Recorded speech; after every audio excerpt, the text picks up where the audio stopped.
Hola, soy Denise Merker y esto es Hablemos, un producto de Nemas Podcast. El mundo parece haber asimilado que el viejo orden mundial se acabó, que las reglas de convivencia surgidas tras el horror de la Segunda Guerra Mundial ya no funcionan, tal como lo expresó en su ya famoso discurso en Davos el primer ministro canadiense Mark Carney.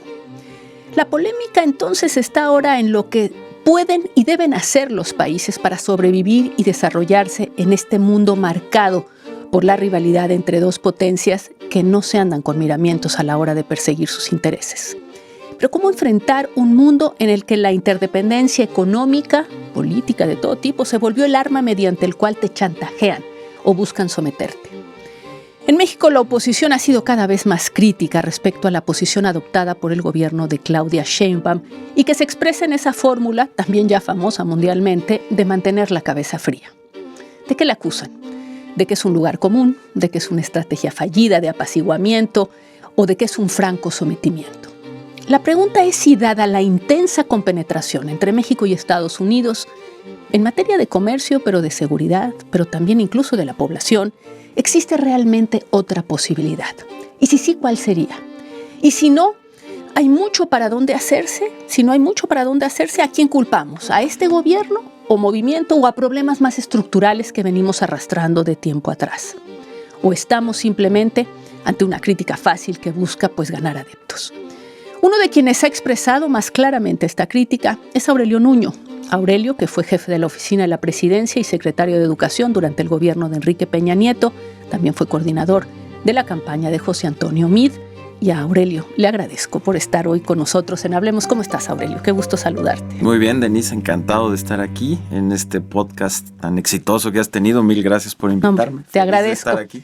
Aurelio, hay una crítica creciente. Sí. Esta crítica se dio y detonó sin duda por el discurso de Carney, en donde fue una bocanada de aire fresco, hay que decirlo, escuchar a alguien decir con todas sus letras que estábamos en manos de una arbitrariedad.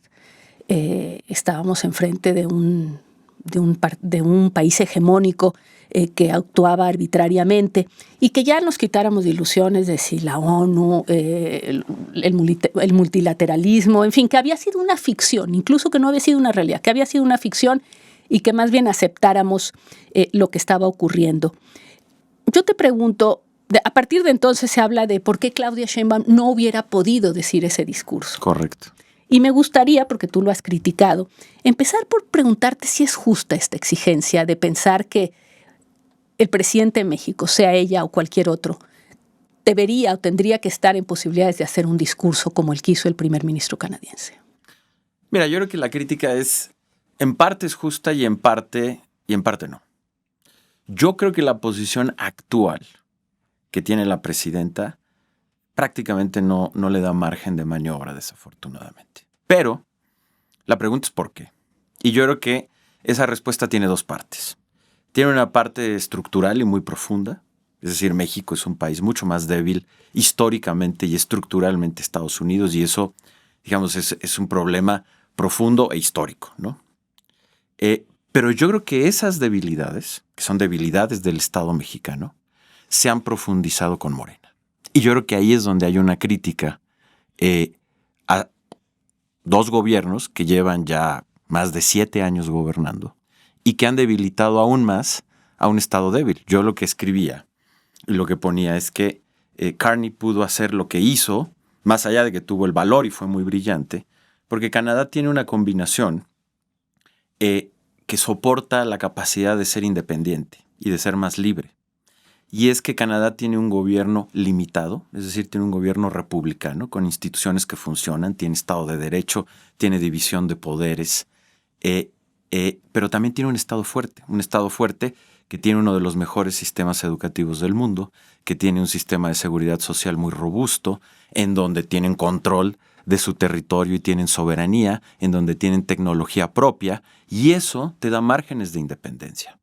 Fíjate, sí, déjame tocar ese punto, porque creo que es importante, y en esta pregunta de si es justa la exigencia, fíjate lo que dijo Carney en ese discurso sobre qué estaba él parado, básicamente, para decir esto y por qué Canadá lo podía hacer. Dijo, somos una superpotencia energética, tenemos vastas reservas de minerales críticos, la población más educada del mundo, tenemos ahorro, por lo tanto capacidad de inversión y de modificación en su momento, un gobierno con inmensa capacidad fiscal. Imagínate lo que significa. Hasta ahí, déjame quedarme ahí, sin entrar en la parte que tú ya estás entrando. Nada de eso tiene México, pero te lo voy a decir así, ni nunca lo ha tenido. No ha tenido ni la población más educada, ni una gran capacidad de ahorro y por lo tanto capacidad de inversión. Ha sido siempre un gobierno débil con muy poca capacidad fiscal para dar giros en situaciones de riesgo. En fin, estructuralmente, nada más en esa parte, y luego vamos a lo político, sin contar con que además nosotros competimos con China, no somos complementarios con China, como es Canadá, que puede voltear y decir, bueno, lo exporto a Canadá. No, es que nosotros hacemos lo mismo que China, perdón. Estructuralmente, nunca hemos tenido esos elementos. Sin duda, y por eso empecé por ahí. Yo creo que uno de los principales problemas profundos de México es la debilidad del Estado. Pero, Morena los ha profundizado. Yo creo que el drama de México es Canadá es un gobierno limitado con Estado fuerte y es una combinación para la vida independiente, interna y externa positiva. Y México hoy tiene un gobierno arbitrario, con pocos límites institucionales, pero montado en un Estado débil y que Morena lo ha hecho aún más débil. Entonces, tus márgenes de maniobra, si siempre han sido muy pocos, y es un problema estructural, hoy son todavía menos. Pero vamos a hablar punto por punto, porque me parece interesante un Estado débil con una capacidad fiscal bajísima, es decir, de ser capaz de cobrar impuestos, lo ha sido siempre. Es más, creo que cobramos, si hoy se ve la cantidad de recursos fiscales con respecto al PIB que el Estado recauda, es mayor de lo que había sido antes. Un Estado débil porque en realidad es un Estado que tiene grandes márgenes de arbitrariedad. Perdón, ¿en qué momento no ha sido así? El PRI tenía unos márgenes de arbitrariedad impresionantes, élites fuertes que presionan exitosamente al Estado, arreglos corporativos. Te digo todo eso y casi me gustaría preguntarte en qué momento no ha sido así. No, siempre ha sido así, pero ahora es peor. Y encima... es peor, marginalmente peor. ¿Realmente es eso lo que determina la posición de la presidenta frente a Estados Unidos? Mira, yo creo que por eso hay que dividirlo en dos. Está esta parte estructural que siempre ha sido así. Es que yo lo único que quiero es que valoremos qué tanto esto es lo que determina nuestra imposibilidad de tener una posición distinta. Porque ahí es donde me parece injusto. Creo que nunca hemos estado en condiciones. Pero hoy estamos en peores condiciones. Y yo creo que sí es, ¿qué tanto? No lo sé, pero yo creo que sí te cambia el margen. A ver. Por las partes estructurales. Por ejemplo, la parte fiscal. Sí, claro. Morena ha agregado un poco. ¿Recaudamos más? Un poco más. Bueno. Sí, un poco, pero nosotros siempre recaudamos paupérrimamente, ¿no? Sí, pero por ejemplo. A ver. No, con la reforma fiscal que se hizo en el Pacto por México, que ha sido la reforma fiscal que más ha recaudado en la historia moderna de México, que hicimos en el Pacto por México, hubo un incremento en la recaudación de 5 puntos del PIB. ¿Okay? Eso es agregar significativo. Estado. En 7 años de Morena se han agregado solamente 2 puntos del PIB y se han negado a hacer una reforma fiscal.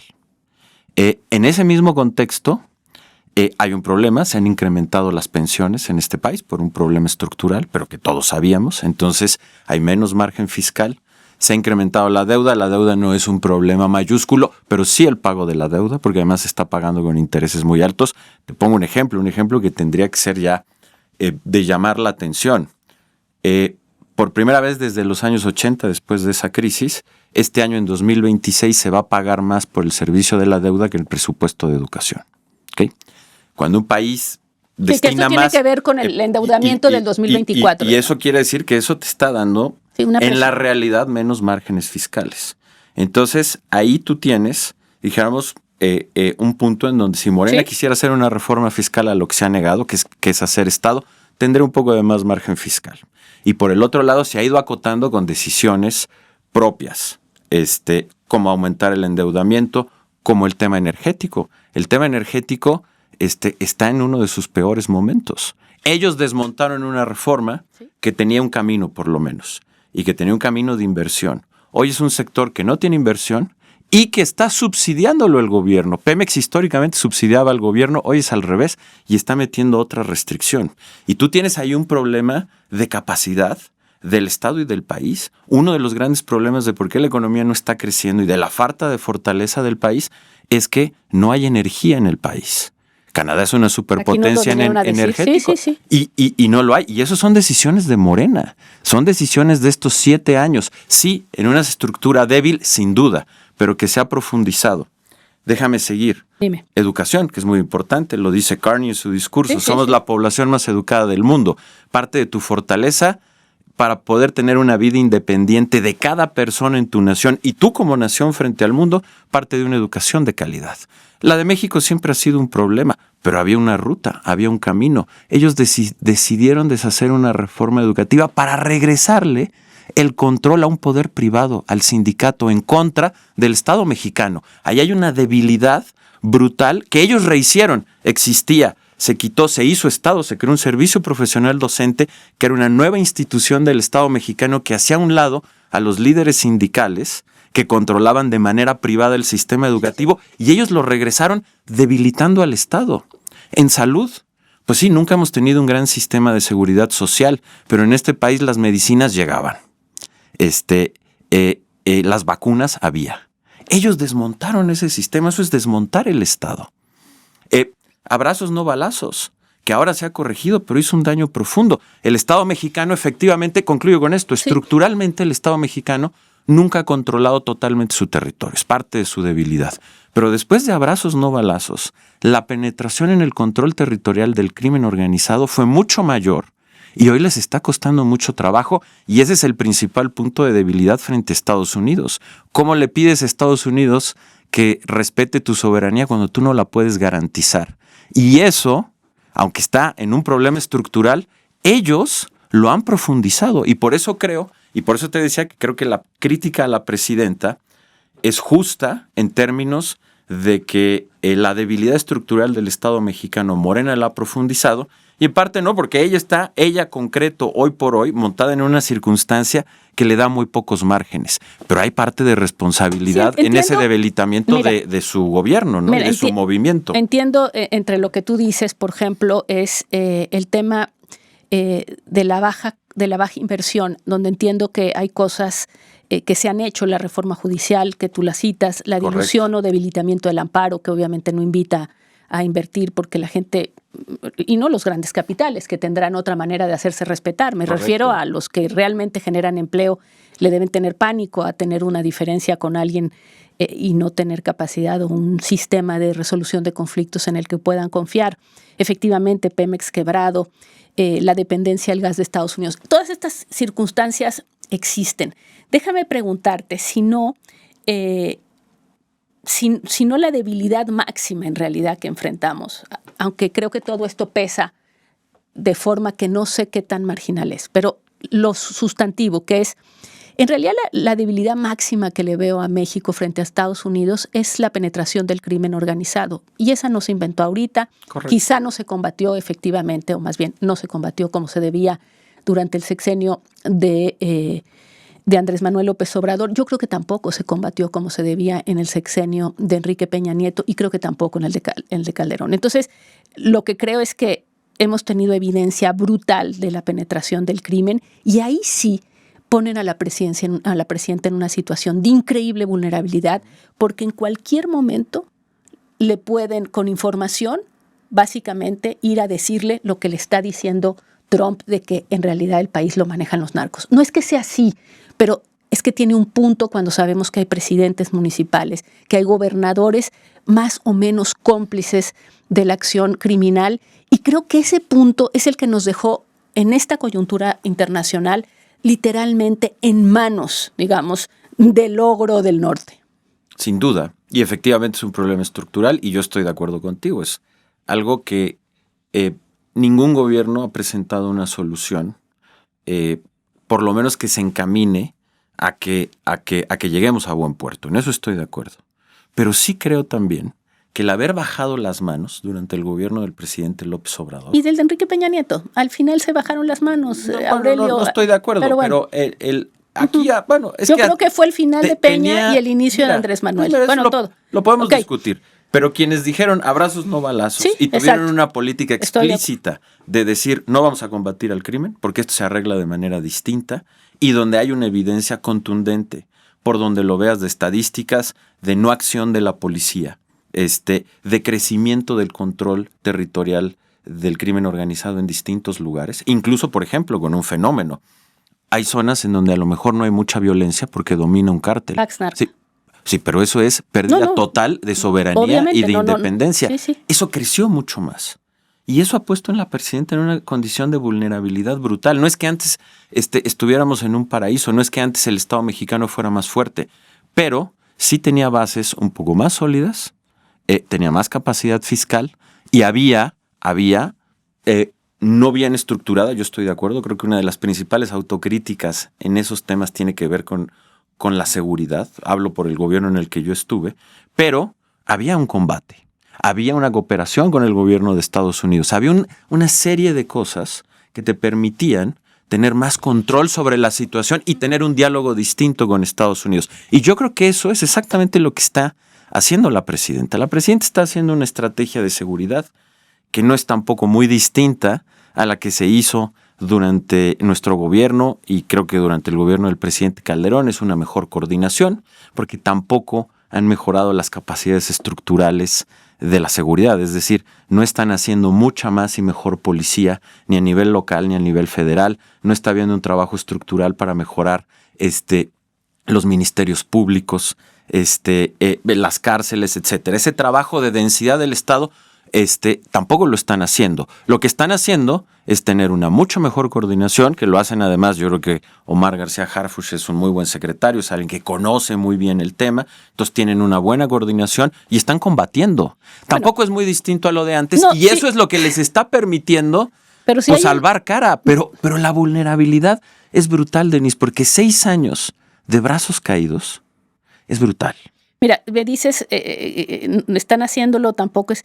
La verdad es que hay un dato, y el dato, desde luego, se discute, pero yo lo he platicado incluso con quienes discuten el dato de la disminución de los homicidios, y me dicen, Denise, aunque le agreguemos los desaparecidos, sigue habiendo una disminución.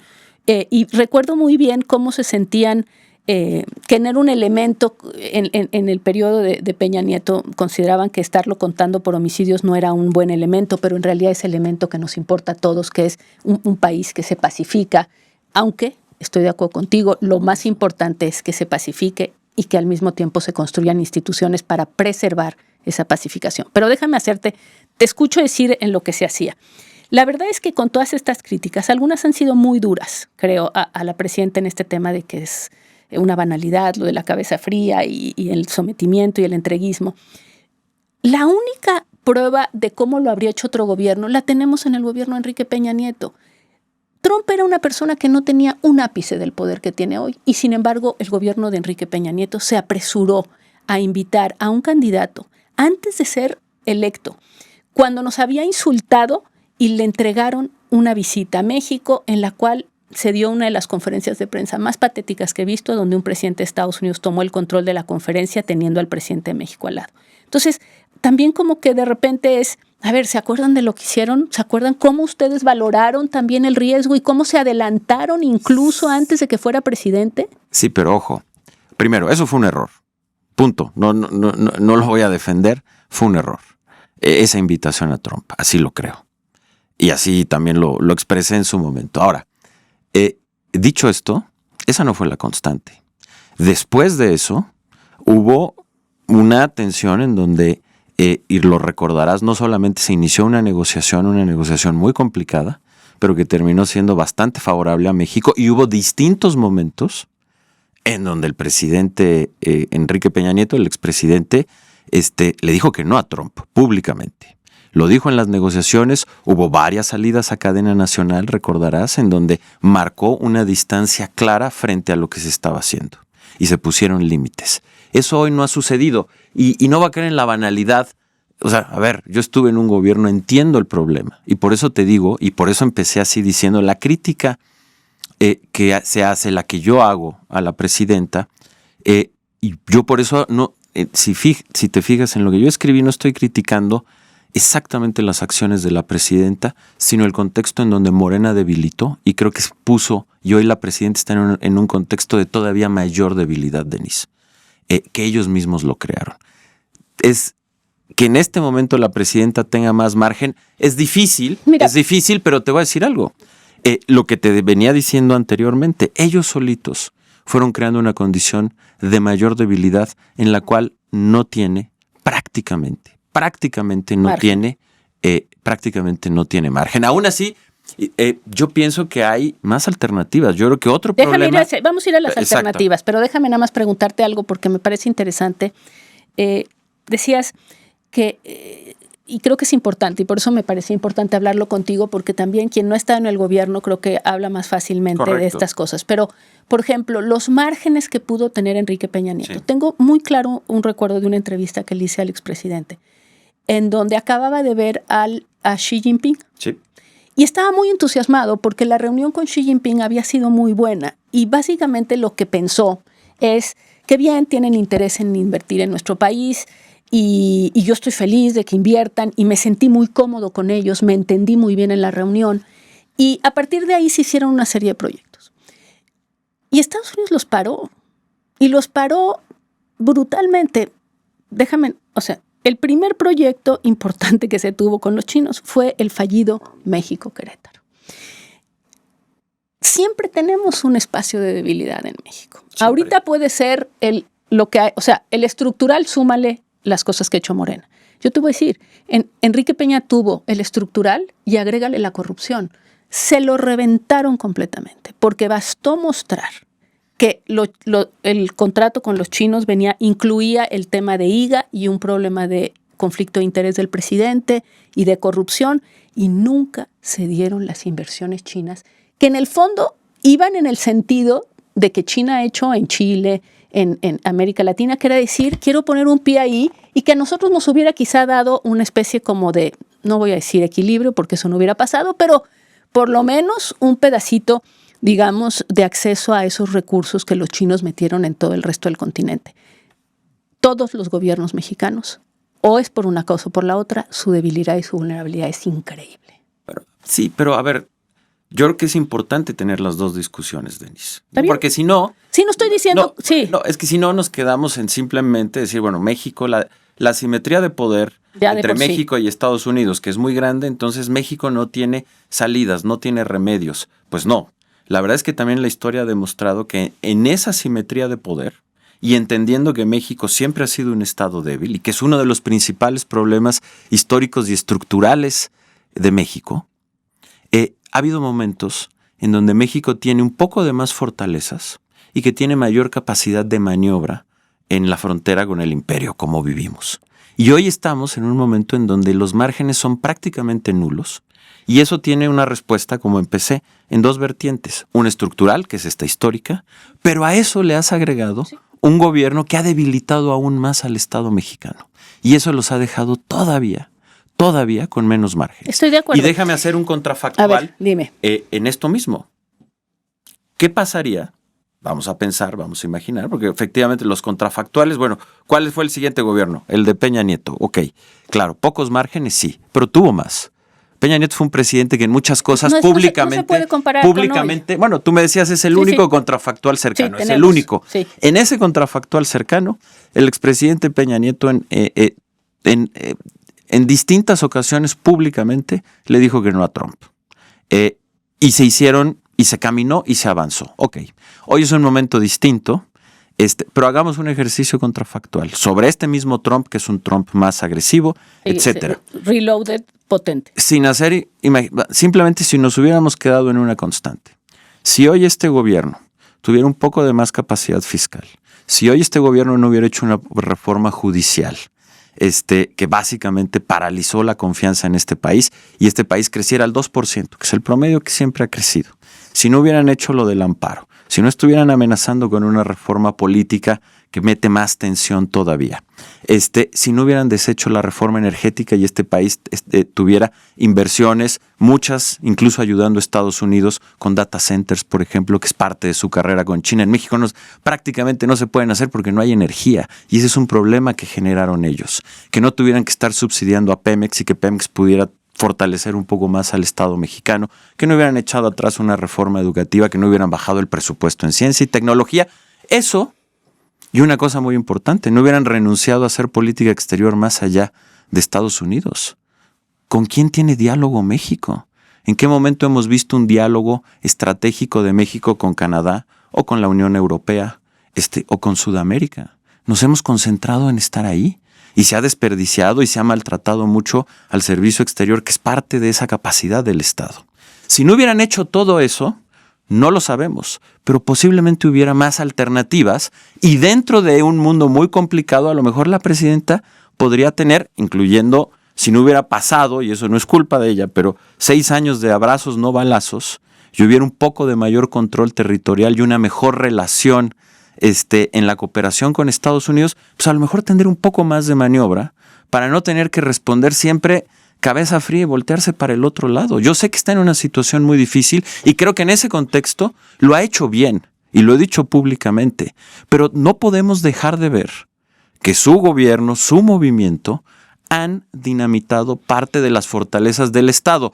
¿Que era un Estado débil? Sí, por eso tiene dos respuestas. Digamos, pero tampoco podemos. No ha contribuido a construirlas más que dinamitar las que habían. También bueno, ha dinamitado algunas. Y no podemos dejar de verlo porque es algo que le ha hecho mucho daño al país y que está teniendo una consecuencia ahí.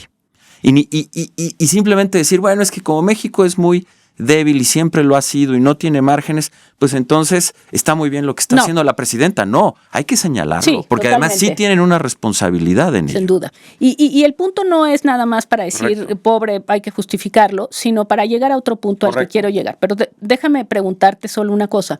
Yo le veo comparativamente una fortaleza respecto al pasado. Sí.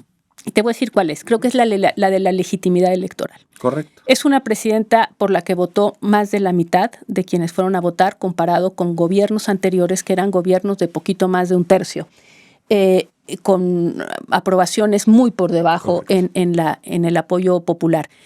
Me parece que sí es un instrumento y que sí es una fortaleza, que sí le da a la presidenta una fortaleza frente en una conversación con el mundo exterior y en este caso con Trump, que sabe que no está hablando con una presidenta como en su momento empezó a burlarse de Trudeau, Trump, sabiendo que estaba muy debilitado internamente. Él sabe que la presidenta tiene un gran respaldo y creo que ese es un punto que no tuvieron ni Peña Nieto ni Calderón, por poner solo ellos dos.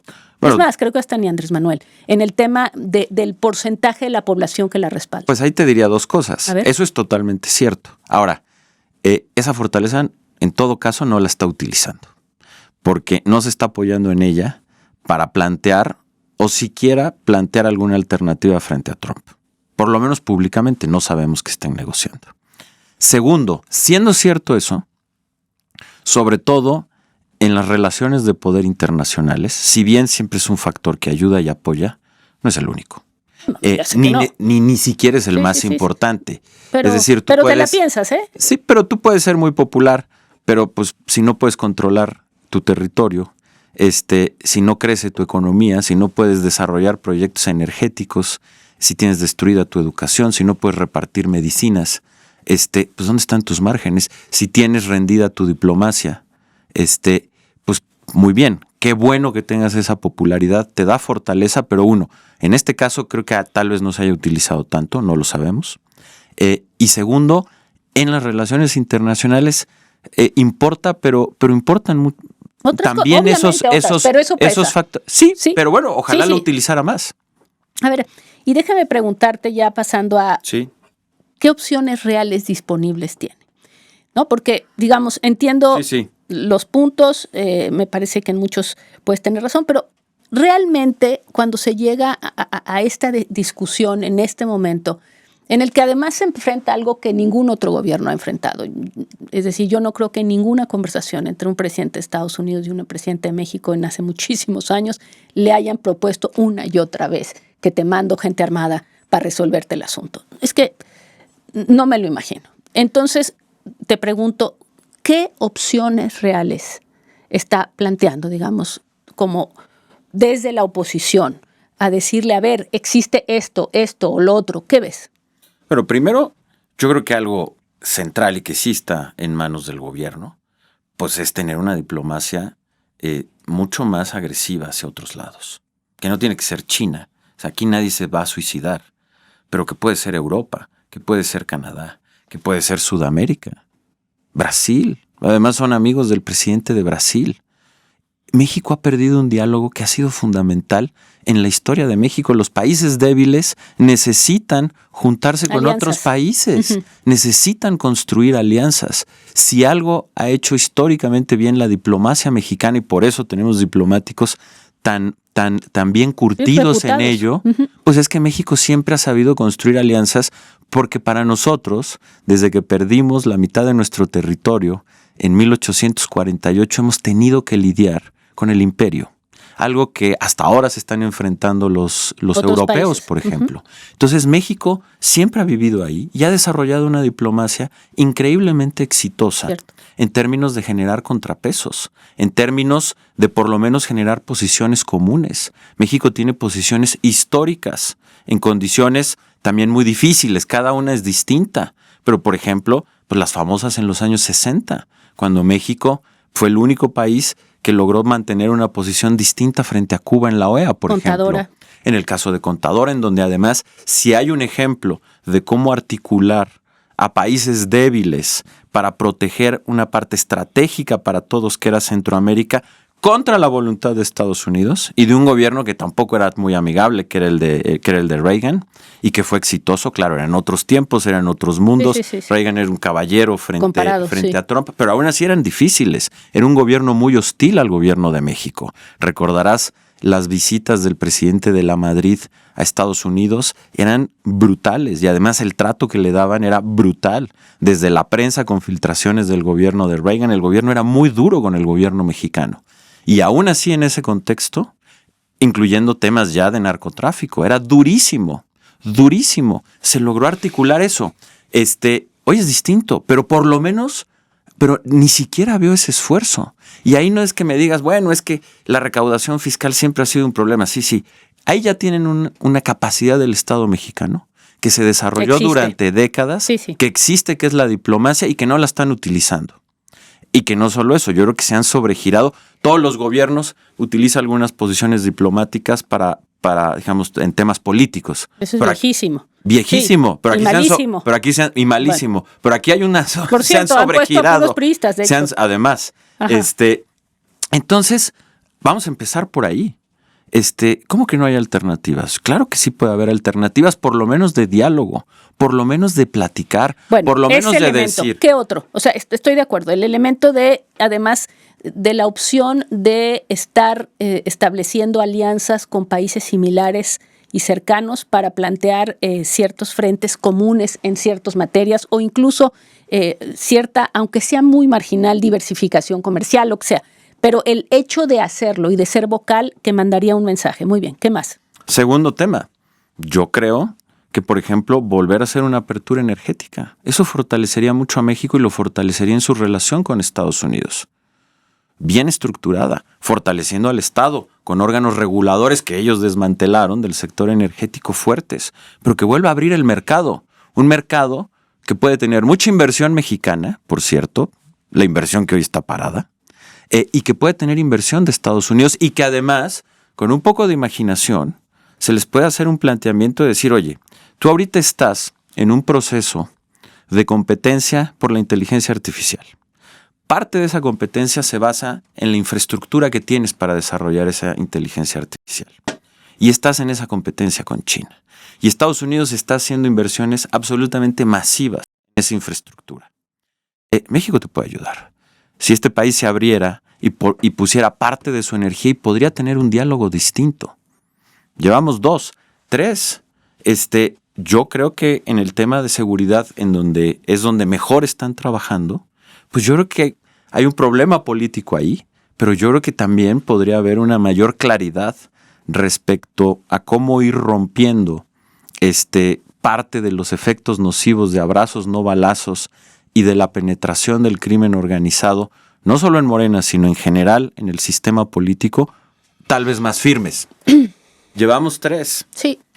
Siento que todas ellas, todas me parecen, puedo coincidir, siento que todas ellas son muy marginales, déjame decírtelo, comparado a una realidad que es el 80% de nuestro comercio es hacia Estados Unidos, somos el primer importador, nuestras cadenas de producción están totalmente interrelacionadas, qué tanto de de nuestra salud económica. Lo que quiero decirte es, todo eso que dices me parece, y creo que podría tener un peso real el tema de la energía, muy simbólico lo demás. Sigo sintiendo que estamos hablando de una capita, digamos, de esta circunstancia histórica y estructural de nuestra vulnerabilidad, digamos, hacia Estados Unidos con Reagan, con cualquiera, y luego pues con un señor como Trump, pues 1000 veces peor y peor sufrido.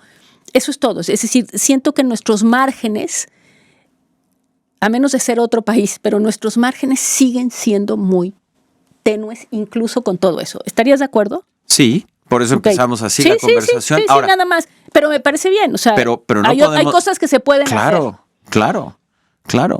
Con una cosa adicional, Denise, y yo creo que esto además, no solamente del gobierno, y aquí es donde yo creo que la oposición, yo también he sido muy crítico, ¿no? Hay una falta. ¿Qué deja esto? Pues hay una cosa elemental en la que nos tenemos que preparar. Y es que como diseño de Estado y de país, tenemos que ser menos dependientes de Estados Unidos. O sea, lo que está pasando ahorita claramente es una señal. Hoy tienes márgenes muy acotados por todo lo que hemos dicho, unos estructurales, otros que empeoró Morena. Ok, ya estamos en esta situación. ¿Se podría empezar a hacer algo más? Sí, efectivamente en los márgenes. Pero yo creo que hay una discusión que no estamos teniendo y que no es una discusión solamente en el gobierno, la debería de fomentar el gobierno, pero por ejemplo sería algo que una oposición un poco más estratégica y clara podría empezar a plantear. Es ¿cómo vamos a ser menos dependientes de Estados Unidos? ¿Qué tipo de reformas necesita México para ser un país más sólido en este nuevo mundo? Regresamos al discurso de Carney. A ver, dejémonos, la nostalgia no es estrategia. Dejémonos de lamentar que si una cosa, que si la otra. Hoy estamos en un mundo en donde, que es parte de lo que he dicho tanto internamente como externamente, la dominación se empieza a comer a la vida independiente. Los gobiernos populistas en lo interior se comen la vida independiente de las personas, de las instituciones, y el imperialismo que se conecta con el populismo, y por eso lo de Trump es una locura. Se conectan en una parte, no tienen límites para ejercer el poder. Es algo que comparte el populismo con el imperialismo. Entonces, cuando tienes un presidente imperialista y populista como Trump, pues es un cóctel brutal. Pero entonces, bueno, en ese mundo vamos a vivir. Yo creo que simplemente decir, bueno, esa es nuestra circunstancia. No. Y entonces toda la vida vamos a tener que decir, ¿qué se agachar la cabeza. Es que a eso quería yo ir. A eso quería ir, y me parece bueno que lo toques porque desde luego tú vas a hacer la crítica del lado del gobierno, déjame hacer la otra, que es, en esta circunstancia, lo único que nos quedaría es como país tener un proyecto a mediano y largo plazo que nos hiciera tener un norte muy claro. Sí. Y eso requeriría un acuerdo de toda la sociedad y de todas las partes políticas. Yo tengo la impresión de que esto nos tendría que unir en un mínimo indispensable para que pudiéramos tener un proyecto a 30 años. Para eso se requeriría pues posiciones más reconciliantes, vamos a ponerlas. Correcto. Lo que yo he visto, ya te encargarás tú de decir la parte del gobierno, lo que yo he visto de la oposición es más bien como esa oportunidad casi infantil de saltemos sobre el problema para golpear a ver si algo sacamos, en lugar de decir, hagamos un alto, porque necesitamos ahora sí ponernos de acuerdo. Estamos amenazados, existencialmente amenazados. No podemos empezar a pelearnos ni a pensar que Trump va a salvar a una oposición debilitada, que también es obvio, pero también se nota que hay gente que está esperando a que Estados Unidos venga a salvarlos. Pues claro, pero a ver, mira, no agrego la crítica del gobierno, esa es muy obvia, es un gobierno populista que no dialoga, entonces va a ser muy difícil que no convoca, no ha convocado, podría haber convocado. Pero no lo va a hacer, porque no está en la lógica de un gobierno populista. Un gobierno populista no le reconoce a la oposición ninguna categoría, entonces no va a convocar a un acuerdo nacional para plantear una serie de reformas o de visiones que encima muchas van en contra de lo que ellos han planteado. Ahora, punto, ya no hay que discutirlo más. Comparto plenamente lo que dices de la oposición. Pues básicamente lo que hemos visto es un infantilismo brutal, una falta de estrategia enorme, una falta de visión, de compromiso, de patriotismo real. Simplemente están viendo a ver qué critican. Además de la manera más torpe, más infantil, encima con esta idiotez de pensar que Estados Unidos nos va a salvar de algo. Estados Unidos nunca nos ha salvado de nada. Estados Unidos es un problema para México. Vivimos en los linderos del imperio y México ha tenido históricamente mucho talento para contener ese imperio y para aprovecharlo. Empezando por haber planteado el Tratado de Libre Comercio y haberlo negociado, pues ya llevamos 2 negociaciones, ¿no? Y esperemos que en el gobierno sea exitosa y haya una tercera. Pero eso ha sido México aprovechando eso. Entonces, por supuesto, y es parte, y es lo lamentable de la situación en la que estamos. Estamos con un gobierno que no va a hacer esa convocatoria, que no tiene esa visión, que no tiene esos reflejos políticos, y estamos con una oposición que tampoco.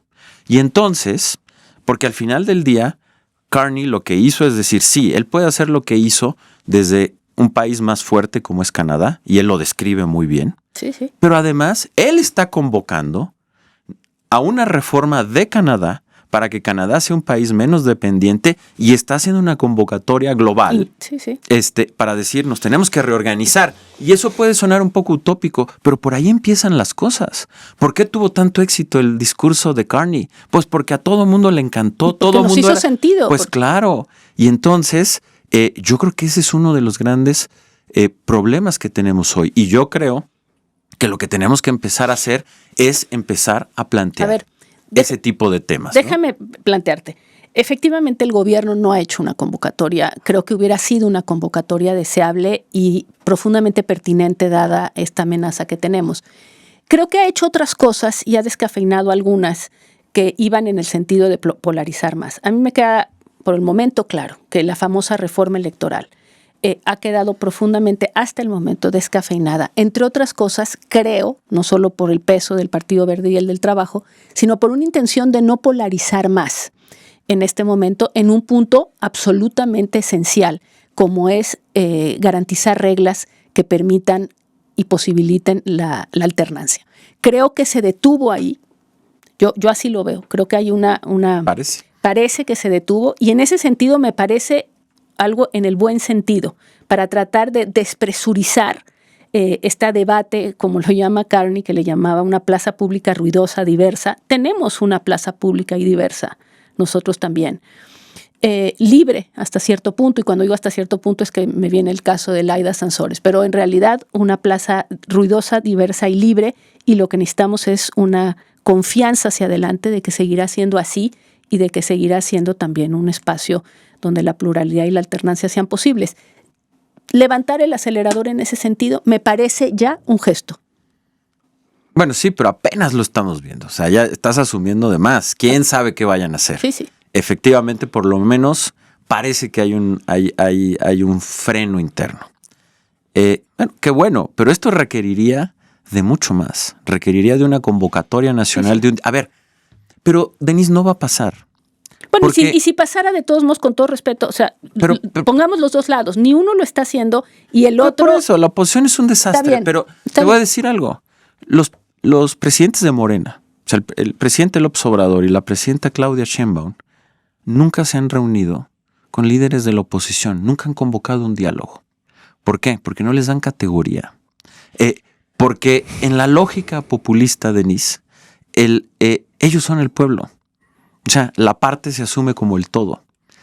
Su grupo se asume como la nación entera. Y por lo tanto los demás son los enemigos del pueblo. Y no pueden tener un diálogo equivalente. No se les da, aunque discrepes, no se les da el mismo trato. Por eso el presidente López Obrador nunca ni los volteó a ver. Por eso Claudia Sheinbaum tampoco. Y difícilmente se va a convocar a un diálogo desde ahí. ¿Qué se puede hacer? Pues mira, por lo pronto, plantearlo. En un mundo muy complicado, en un gobierno que no lo va a hacer y en una oposición que por lo menos como está ahorita la oposición, particularmente el PRI y el PAN, tampoco lo va a hacer. Porque ni les interesa. No son partidos que tengan un patriotismo ya muy profundo. no están pensando en el mediano y en el largo plazo. Están pensando en sobrevivir, en el botín, en pelearse en las redes y en si tienen 3 likes más porque le mentan la madre a Fernández Noroña y tonterías de ese tipo. En cambiar su imagen pues, con cosas que no tienen sustancia, que no vienen de un diálogo o de un debate político fuerte. Entonces es difícil, pero yo creo que sí hay una capa muy importante en el país, de gente que hemos participado en política, de gente que está en la academia, de gente que está en los medios, que tiene muchas ideas y efectivamente es una plaza pública que sigue siendo muy viva, cada vez más amenazada, sobre todo localmente, pero que sigue siendo muy viva y que además en las redes sociales, en las benditas redes sociales, pues sale mucho. Y yo creo que ahí es donde se está empezando a articular poco a poco, de manera muy desorganizada, sí. Pero empieza a haber un diálogo y empieza a haber ideas. Y por eso también hay una crítica que no solo viene de esta crítica chafa de la oposición, de ay, la presidenta nomás dice cabeza fría. No, hay una crítica que es mucho más profunda, que es mucho más patriota, que está diciendo, hombre, entendemos que son pocas las salidas, pero podríamos hacer más. Empecemos por lo pronto. Vean también que el deterioro que han hecho ha debilitado más al Estado mexicano. Hagamos esta convocatoria, tengamos estos debates, este espacio que estamos teniendo. No, por el momento no hay mucho más, pero tenemos que insistir y tenemos que ser muy críticos con la oposición, con los liderazgos actuales de la oposición que tienen esa increíble falta de visión y también con el gobierno, obviamente. Sí. O sea, si no, quedarnos resignados y decir, bueno, es que no hay de otra, no, por Dios. Es que es interesante lo que dices sobre el populismo, porque yo lo aplicaría y quiero ver si estarías de acuerdo. Finalmente, Andrés Manuel López Obrador encabezó un movimiento que le llamó de la Cuarta Transformación, que planteaba como una especie de sustituto de una revolución, eso es como lo planteaba, y en las revoluciones, y regresamos a la mexicana, efectivamente llega un momento en el que una de las partes considera que es el todo. Lo mismo pasó en la Revolución Mexicana. Los otros eran la reacción, ¿no? Y la reacción era el enemigo, pero un enemigo casi apátrida que estaba dentro del país. Muy rápido, de todos modos, sí evolucionó ese movimiento de la Revolución Mexicana y empezó a convertirse por muchos otros medios, en mucho más negociador. Y yo veo, por ejemplo, la frecuencia con la que Claudia Sheinbaum se reúne con los empresarios como algo muy significativo de que esos empresarios, ella sabe que muchos de ellos no votaron por ella, pero son una parte central y necesaria incluso para la supervivencia de su propio movimiento, porque si no hay inversión, si no hay confianza, no pasa nada. Lo que creo es, la realidad generalmente termina por imponerse y esperemos que haya un proceso mucho más rápido que en el siglo XX, en donde efectivamente esa idea de solo hay un grupo que es el todo y los demás pues pertenecen a quién sabe qué limbo, se vaya limitando por las derrotas electorales, por el porcentaje que representen, para que la necesidad de la discusión y del acuerdo y de la visión a largo plazo aparezca. O sea, ¿qué más nos queda? De acuerdo. Ahora, tendrá que ser la realidad política, pero yo creo que ahí hay un planteamiento que es bien importante, Denise, y que no es solo en México, y que es donde yo creo que está la clave de la diferencia entre el populismo y el liberalismo. El liberalismo asume que todos somos libres e iguales, y por lo tanto asume una pluralidad. Como individuos. Como individuos y después como grupos, en donde puedes estar totalmente en desacuerdo con el que está enfrente de ti, pero tú le das exactamente el mismo valor que te das a ti mismo. Y por lo tanto, tú tienes derecho a tener voz, él tiene derecho a tener voz. Y entonces se puede empezar a articular un diálogo porque nadie parte de sentirse superior moralmente para gobernar.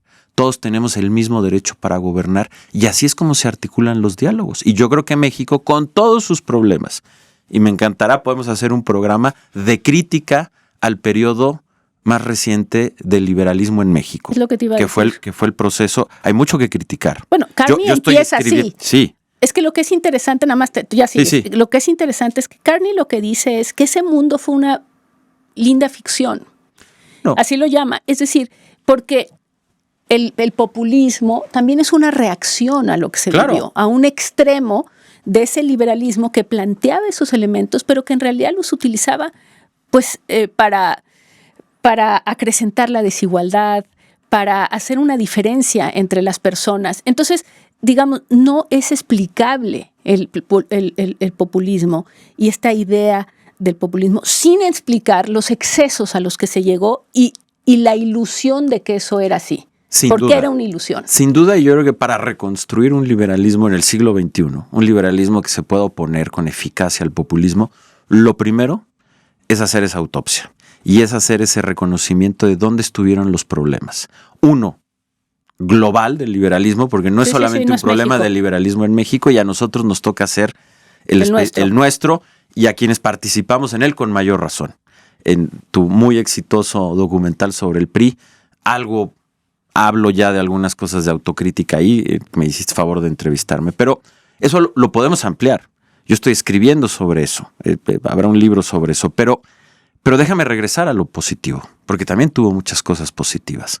Ese periodo del liberalismo en México había un diálogo plural real, no era una ficción. Nadie, ni los gobiernos, ni las oposiciones se sentían moralmente superiores. Te sentabas a dialogar uno a uno. Los presidentes de la República se sentaban con la oposición, dialogaban con la oposición, se hacía acuerdos con la oposición. Se empezó a hacer un poder judicial con todos los problemas del mundo, pero que tenía grados de independencia importantes. Se empezaba a trabajar en reformas estructurales. Parte de ese espíritu también hay que recuperarlo. Dime, ¿dónde lo vas a recuperar? Para ya terminar, sí. Dime tú, todo esto que me estás diciendo, no creo que lo vayas a hacer desde el PRI, la verdad. Entonces, ¿desde dónde lo vas a hacer? No, pues te digo. Sí, claro. Bueno, ya platicaremos de eso. Ya dijiste la primera mitad. Desafortunadamente, en el que fue mi partido por muchos años, bueno, sigo militando ahí, pero con una diferencia brutal con el presidente actual del partido, que ha sido pública. Empezando por su reelección, como muchos otros no estuvimos de acuerdo, y no estoy de acuerdo en cómo se maneja el PRI, y además creo que por eso mismo el PRI ya está perdido. Desafortunadamente ahí ya no puede ser, serán otros espacios, pero por lo menos sí con algo que estuvo o que fue parte del PRI, de un PRI que también a su vez era muy diverso, pero con la corriente con la que yo siempre me identifiqué en el PRI, que es una corriente que de alguna manera empieza a Reyes Heroles, que es una corriente liberal moderna dentro del PRI. Él llamaba liberalismo social, eso después lo retoma el presidente Salinas. Pero ahí es que es un liberalismo igualitario, en otros lados así le llaman, o un liberalismo popular, es decir, en donde el centro de una vida independiente y que el individuo pueda definir su vida sin tener que depender de nadie más, es la clave de la organización política, pero reconociendo que esa independencia no es nada más quitarle obstáculos, sino que requiere de una actividad fuerte del Estado, porque la vida independiente requiere educación, requiere salud, requiere seguridad, requiere ingreso a mercados competitivos, requiere infraestructura. Entonces requiere un balance de un Estado fuerte, pero con un gobierno limitado. Ese espíritu, y que además esa libertad tiene que ser para todos, que es donde ha sido el principal problema. Los populismos explotan cuando separa la movilidad social. Más que la desigualdad es cuando separa la movilidad social, y la gran falla, podemos hablar mucho y me encantará que hablemos de esto, pero la gran falla del liberalismo, creo yo, en todos lados y particularmente en México, es que el liberalismo en las últimas décadas, por distintos factores, en el liberalismo dejó de haber movilidad social. Y cuando deja de haber movilidad social, la esencia de que todos somos libres e iguales se rompe, porque eso se vuelve una ficción. Se crea una muralla invisible entre los que tienen todo, los que no tienen nada, y que se vuelve infranqueable. Cuando hay movilidad social, hay libertad.